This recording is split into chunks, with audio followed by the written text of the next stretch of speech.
Hey guys, it's Corey from Laboratory, and today we're going to do an update on the 3D printed Iron Man helmet you can see right here.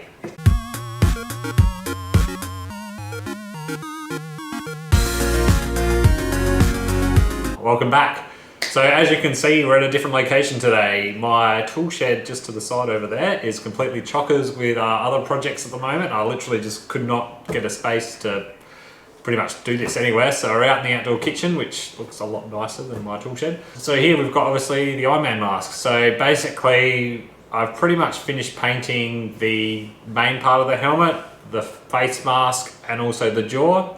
The jaw, if we take the face mask off, so taking the face mask off, you'll notice that the front of the jaw has actually got gold in it. What I ended up doing was I actually first spray painted the jaw gold, put masking tape over the front where I wanted to keep the gold, and then sprayed it all red. And it's actually come up quite good. There's a little bit of overlap, but you know, for a bit of a fun project, it's not really going to matter too much. I'm probably not going to wear this out anywhere anyway.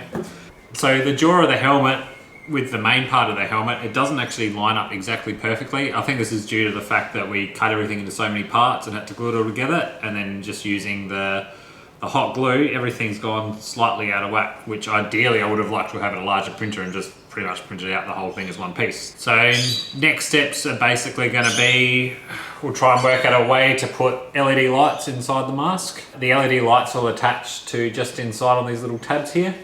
I'm still umming and ahhing where I'll put the control gear for everything, including batteries. So it's either going to sit, because the front of the mask actually has a lot of room, so it's either going to sit in the front of the mask. When it pulls up, it's probably not going to be seen too much. Otherwise, it's probably going to be inside the jaw. But the only reason I don't want to do that is because when you want to get your head in the helmet, you disconnect the jaw. So it's a bit, defeats the purpose basically. Now the red paint we ended up using, I wish I actually got the gold in this version because it's actually got metallic flakes in it. It's the Duralux Dura Max or something like that spray paint. It comes in heaps of colors, you get metallics and all that, but we've got a different brand gold, which to me looks a bit meh-ish, but the metallic red on this helmet, like to me, it literally looks like what the finish you'd get on a car if you asked for a metallic paint job on a car.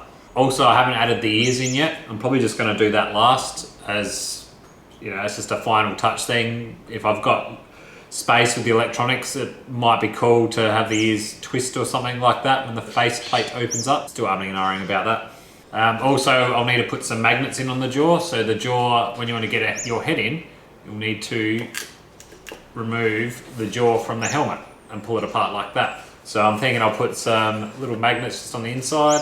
Same as I'll put a couple of magnets in the jaw, and hopefully that'll just clip in, hold itself in place and make it really easy to go inside and out. Originally I was planning on having the jaw being on a motor, because in the Iron Man movie that's what actually happens. The jaw drops down a little bit as the mask lifts up. But in having this as one of our first ever 3D prints, we didn't actually measure up our heads as a model to use this as a reference. So we just basically printed out a big enough size that we thought we could fit our heads in, and away we went. And no surprise, we're really struggling for space.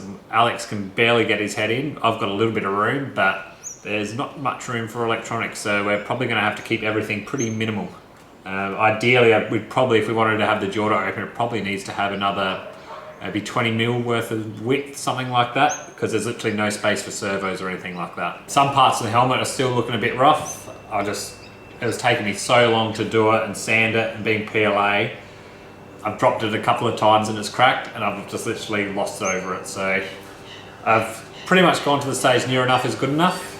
Hopefully with what we're doing at the moment, hence why we haven't really done another project, we should have a printer coming online in the next week or so that could print this out in one solid piece, which would make our lives a hell of a lot easier.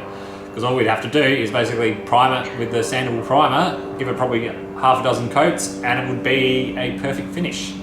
No dremeling, no gluing, no car auto body filler. It would just look amazing, and the other plus is everything would fit exactly.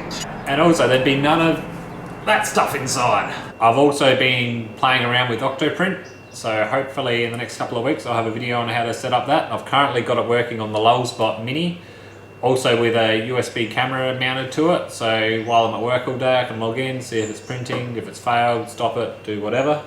Also Alex has been logging in and he can set up prints when I'm not using my printer, so it's been quite cool. So don't forget to like, comment and subscribe, and we'll catch you next time.